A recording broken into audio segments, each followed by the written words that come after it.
একটি নতুন রেসিপি দেখাতে চলেছি। রেসিপিটি হলো কাঁঠালদানা, আলু ও চিংড়ি মাছের একটা মজাদার রেসিপি। এই রান্নাটা খেতে যেমন দুর্দান্ত হয়, তেমন রান্নাটা হয় খুব চটজলদি। তো কড়া বসিয়ে পেঁয়াজ, আদা, রসুনের পেস্ট দিয়ে একটু নাড়াচাড়া করে দিয়ে দিয়েছি আলু দিয়ে একটু নাড়াচাড়া করার পর দিয়ে দিলাম কেটে রাখা কাঁঠালদানাগুলোকে। সেগুলো দিয়েও ভালোভাবে নাড়াচাড়া করে নিলাম।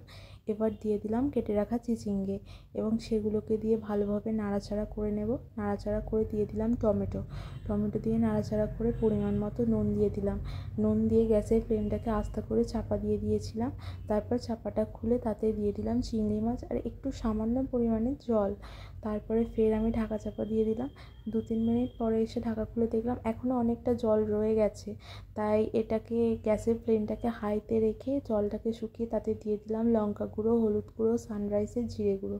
তারপর সেগুলো সমস্তকে ভালোভাবে কষিয়ে নিয়ে চাপা দিয়ে দিলাম। 5 মিনিট পরে এসে চাপা খুলে দেখলাম যে আমার তরকারিটা রেডি হয়ে গেছে।